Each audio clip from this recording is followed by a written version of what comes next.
Hello everyone and welcome back to Danganronpa Trigger Happy Havoc. Last episode we moved on with the trial a little bit more. We thought maybe Byakuya was the one who had done it. However, we're not completely sure because there's his attitude seems very strange. Like he doesn't care because he knows that he didn't do it. That's what I'm getting off of the way that he's acting. So yeah, I'm not sure if he's the one who did it, but we did just talk about how the crime scene seems like it wasn't actually the girls' locker room, and how it seems like everything was switched because the killer wanted us to think that it had happened in the girls' locker room for some reason. We still can't figure out why, and now we're like, it seems like there was no way for Chihiro to get into the boys' locker room because she couldn't have used a handbook, someone else's handbook. So, I don't know. Everybody's pointing fingers at Byakuya still. So, let's see what happens. But still, I don't know what else I can do. Hold on a second. I agree with you, though. I think you're on the right track. What the? You finally decide to open your mouth and that's what you've got to say? There's no way she could get in the boys' locker room, right? So... Why are you so sure she couldn't get in? There's still one other way she could have gained access. What? What are you talking about? What other way is there?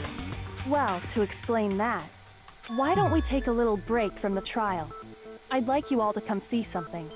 Wait. Just what do you think you're doing? Don't worry.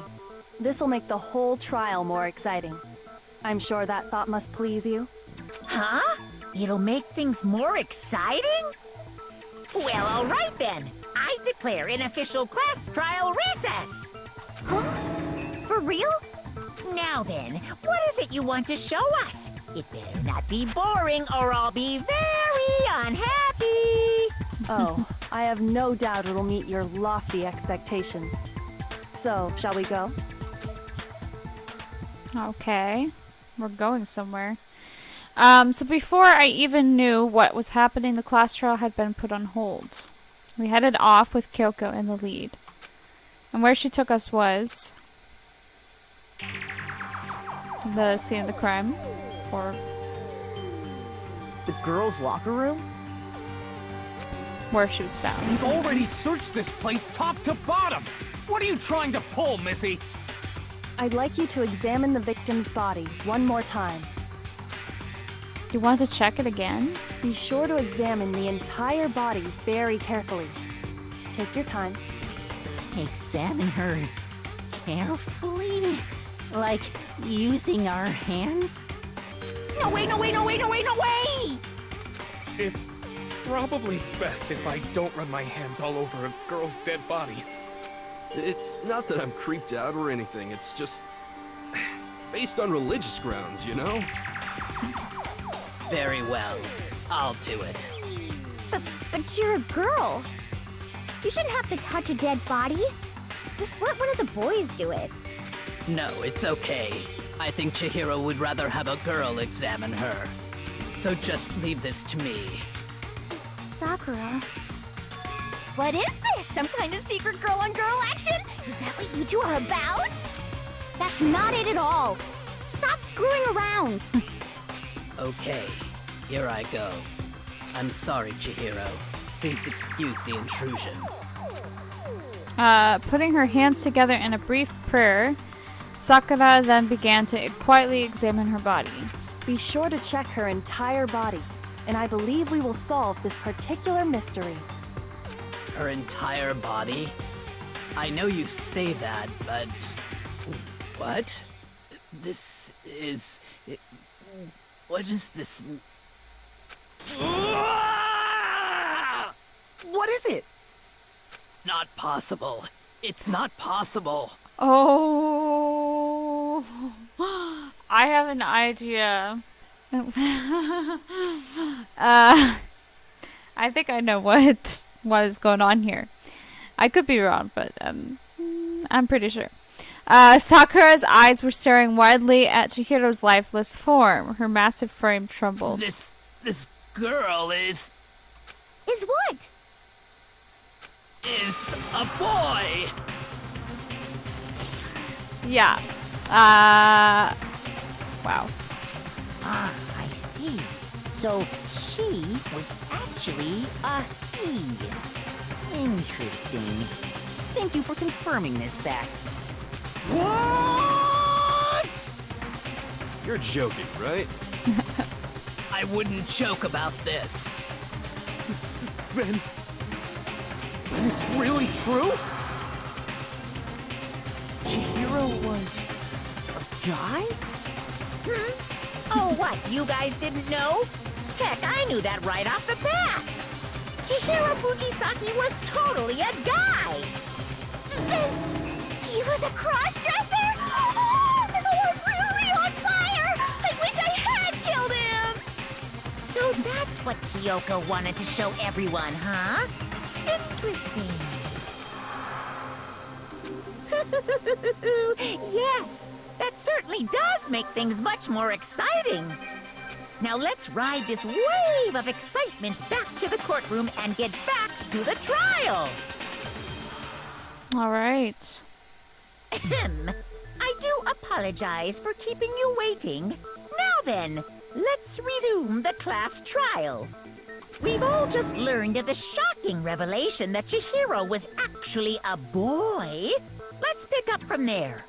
Yes, well, I don't know his reason for hiding it, but the fact is, Chihiro was not a girl, but a boy. To think that Chihiro was actually a guy?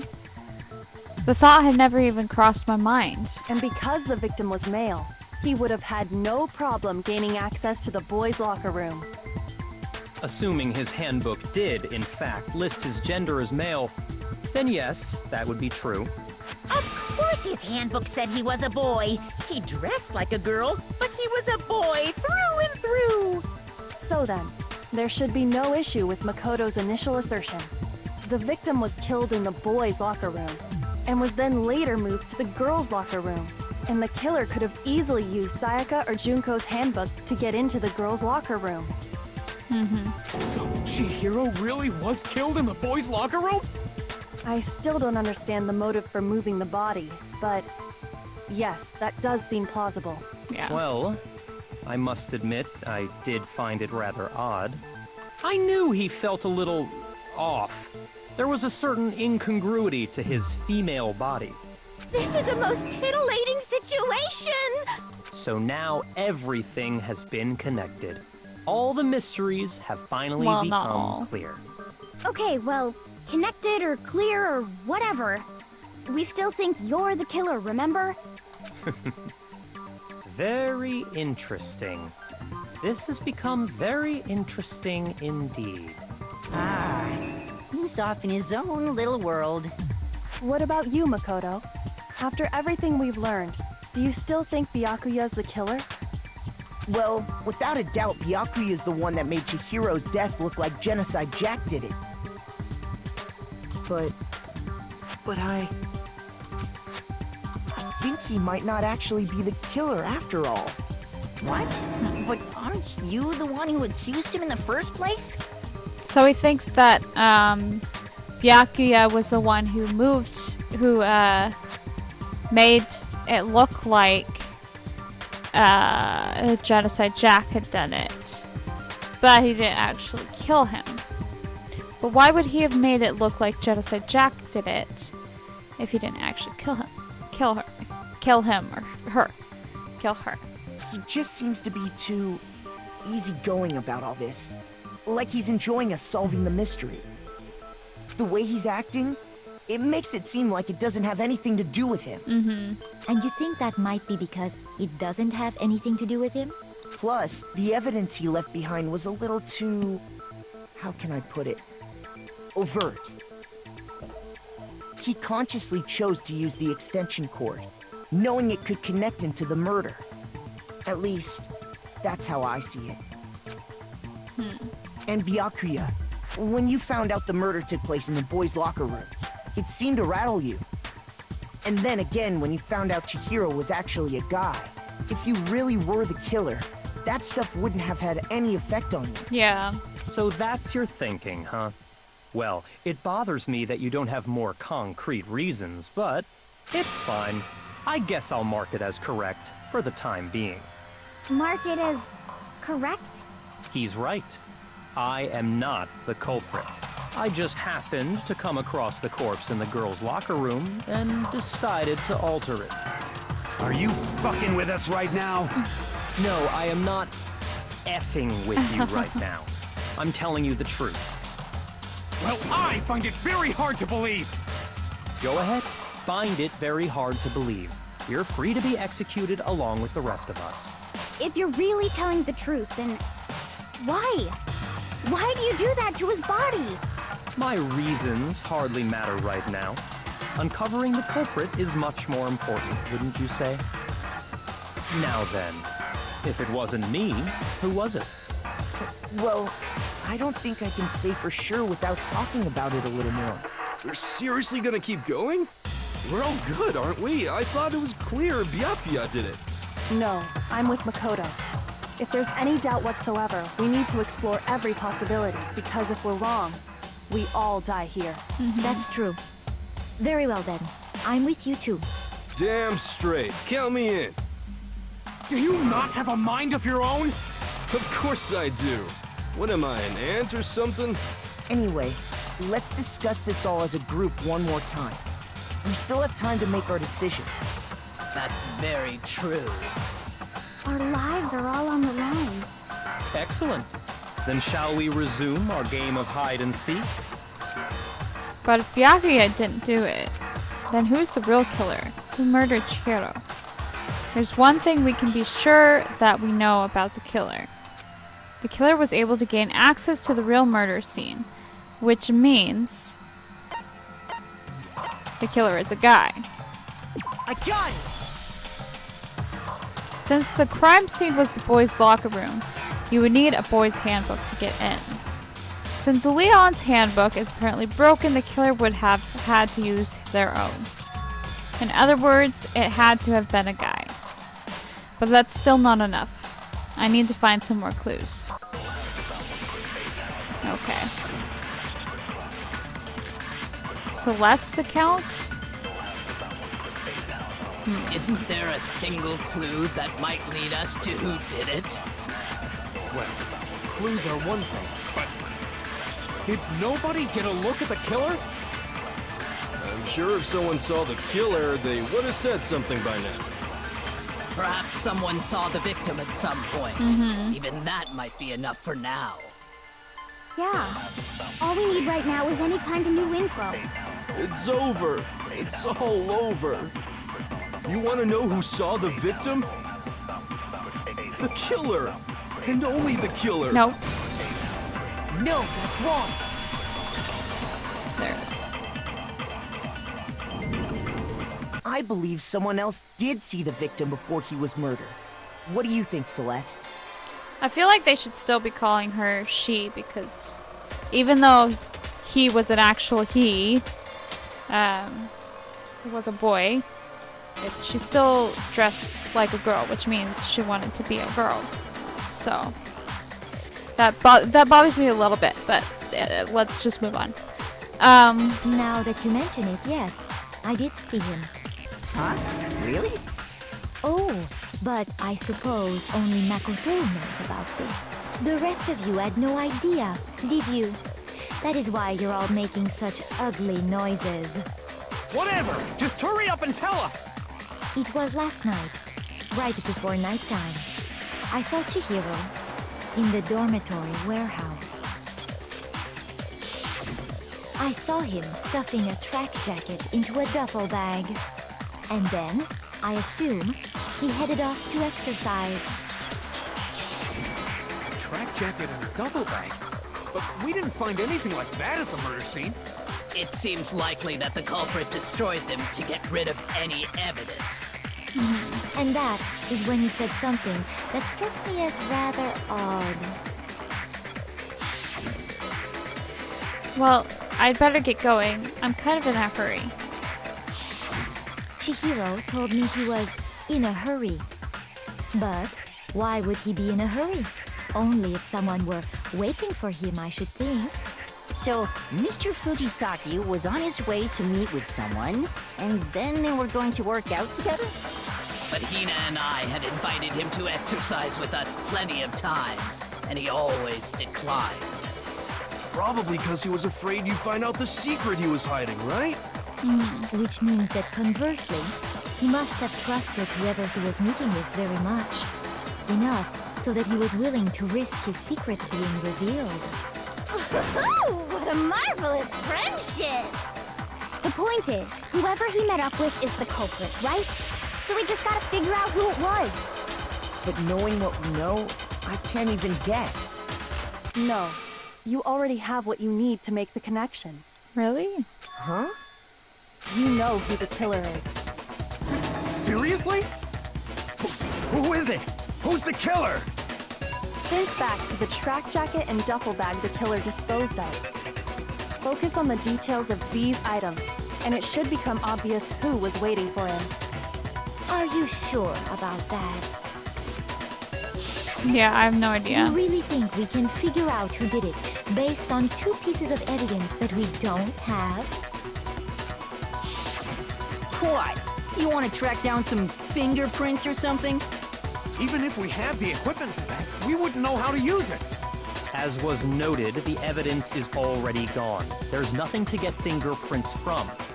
Maybe, but we can make certain inferences if we just take the time to talk it out. Easy for you to say. But fine. Celeste, did you notice anything special about the bag or jacket? The bag was just a normal duffel bag from the warehouse. All the bags in there are the same, so I can't imagine what would make that one special. Well, if I remember right, there was a decent variety of tracksuits to choose from. Do you think there might be some connection between the culprit and Chihiro's jacket? Perhaps. Let's explore that and talk a bit more about the jacket he took. Does Chihiro's jacket really hold some clue about the killer? Somehow it's really hard to believe. Yeah, I have no idea what I'm doing right now. First of all, we know where Chihiro was headed. He was on his way to go exercise. So next we have to ask, why did he choose the specific tracksuit that he did? What do you mean, the specific tracksuit? I got it! He picks that tracksuit because it matched the one the culprit was wearing. So, what you're saying is, the killer was wearing the same blue tracksuit as him? My tracksuit is black. I don't know. I didn't mean to do that. Shoot! I don't even have a tracksuit. Cause exercising sucks. I have a white tracksuit personally. I got it from the warehouse, if you must know. Did any of that really help us get any closer to figuring out who the culprit is? No way. Not a chance. I have no You idea. heard him, right? What he just said without even realizing it? Who? She's right. What he just said, right? What he said just now is really odd. How did he know something like that? First of all, we know where Chihiro was Oh, headed. yeah. He was on his way to go exercise. The killer was wearing the same blue tracksuit as him? No, that's wrong. Okay. Hold on a second, Mondo. What did you just say? Huh? What'd I say? How'd you know that it was blue? When Celeste testified a few minutes ago, she said, I saw him stuffing a track jacket into the duffel bag. And then I assume he headed off to exercise. she never said anything about the jacket's color. So why did you say Chihiro's blue tracksuit? What are you? You just... Hey, Celeste, what color was Chihiro's tracksuit? As a matter of fact, it was blue. before we began the trial. Did you tell anyone that? The only one I told about any of this was you. Then, Mondo, how did you know what color Chihiro's tracksuit was? But because I'm sure he saw the clothes at some point in the investigation. No, that can't be it. The bag and clothes were surely disposed of by the time we began our investigation. Then the only reason he could have known what color the tracksuit was is if he saw Cherry with it before he died! That's the only possibility! Cherry? Are you talking about Chihiro? So, how about it? Did you see the tracksuit or didn't you? just by chance. I just happened to see it last night. He walked past me, and he was carrying the tracksuit in his hands. Uh-huh. No, that can't be it either. According to Celeste's testimony, She stuffed the jacket into her bag in a hurry. It was almost like she was trying to hide it. And just like that, she was gone. when Celeste noticed it, Chihiro made a point of making sure the jacket was completely in the bag. If you just ran into him briefly, you couldn't possibly have seen what color the tracksuit was. Yeah. It would appear you've dug your own grave. Perhaps. But you handed him the shovel, didn't you? That's why you said what you did. Focus on the tracksuit and it'll be obvious who he met with? What a bunch of nonsense. Ah, now I understand. It was all one big bluff, wasn't it? Your true intention was to draw a slip of the tongue from the culprit. That's why you said you knew who did it, to put them on edge. That's right. However, Mondo was my target all along. I had my suspicions about him from the very beginning. But why? What made you so suspicious? That's a good question. The way he was acting? The way he talked? I don't know. There was a No. certain turning point that tipped me off. Maybe you didn't notice it, Mondo, but you tend to refer to men and women differently. You only call guys dude. For girls, it's chick. And after he was killed, you happened to refer to him as dude. Once I picked up on that, it occurred to me that Mondo knew something we didn't. You notice such a tiny detail? Are you a witch? She's a witch! You're positively frightful! No, I'm not the frightful one. Not nearly as frightful as someone capable of murdering a friend. Mondo, was it really you? Did you really kill Chihiro? I didn't kill anyone! You've been all over me, judging everything I say, putting words in my mouth. What gives you the right to treat me like a goddamn criminal?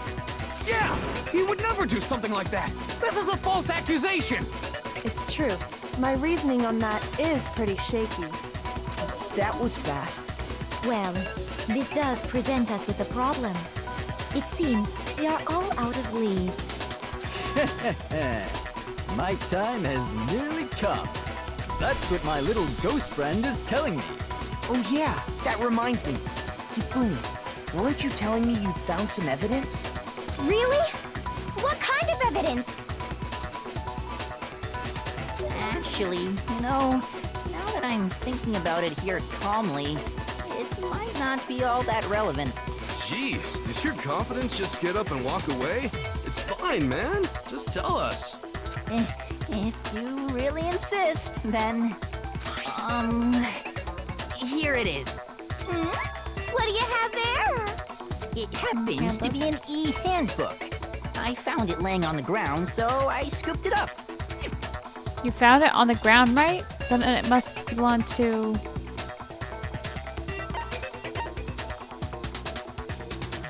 Chihiro's or Mondo's? Chihiro? I got it! We know Chihiro's handbook was missing from the scene of the crime, Right. right? For a fact. For a fact indeed. I was totally sure I'd found it. Then it must hold some clue about the culprit, right? Well, that's what I was hoping. But it's busted. It won't even turn on. I imagine the culprit broke it to get rid of any evidence after the murder. That's odd. I didn't think the handbooks were quite so fragile. You're right. They're not. They're totally waterproof and shock resistant. It would take an awful lot to break one. And yet, this one does appear to be broken, as is Leon's, sitting useless in the main hall. For all your confidence, that is a remarkably high failure rate. Do you think there might be some kind of mystery in there somewhere? How precisely did the handbooks get broken? How did the handbooks break? There's only one possible explanation. By hitting its weak point? I got it! You already told us before that the handbook has one weak point, didn't you? Yeah! You remember that?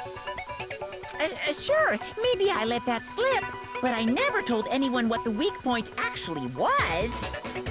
But if the handbook is supposed to never break, and two of them broke in quick succession, then we can only assume that someone's figured out its weakness.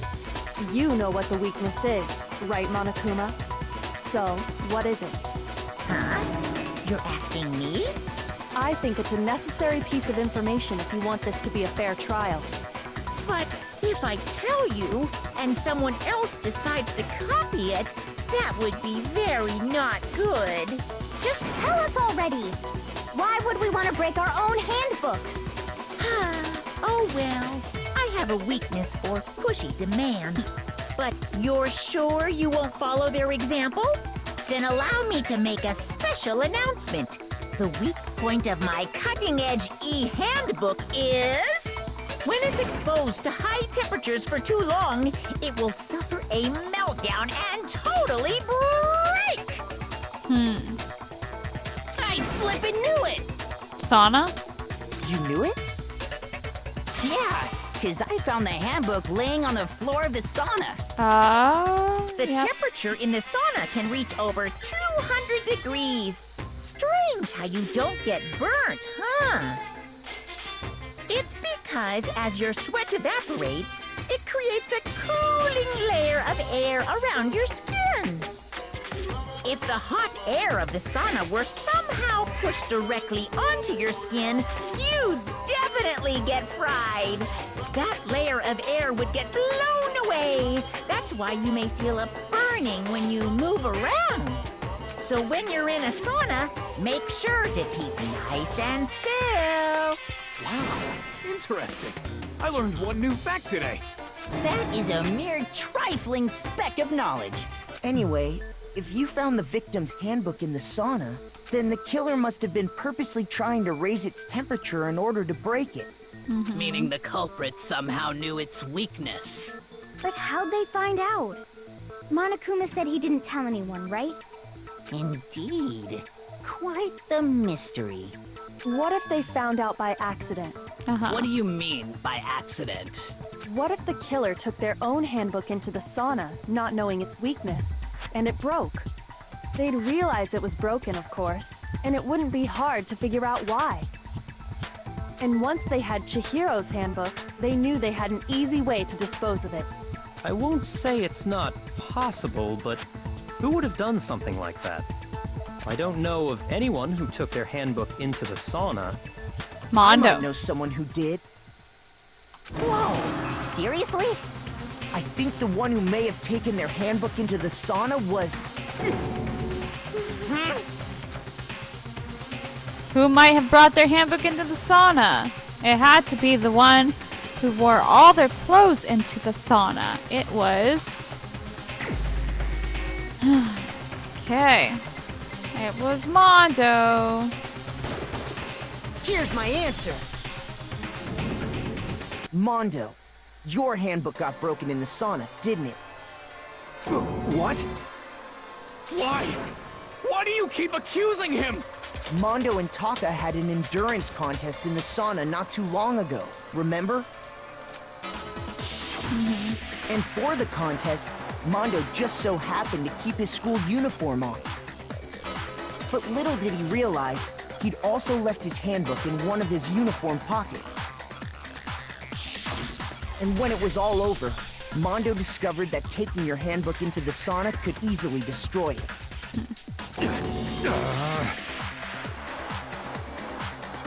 Alright, I want to make sure that I can save. Okay. This isn't really the best place to stop it, but I don't want to be stuck playing this game like I was last time, so I'm going to go ahead and end this episode here. I will probably play this soon again anyways, so thank you so much for watching. If you like this video, please go and check out some other Let's Plays that I've done down in the description below. I've done a lot of other games that you can go and check out, and I plan on doing a lot more in the future, so subscribe if you'd like to see more of that. Thank you so much for watching. I'll see you next time with another video. Bye-bye.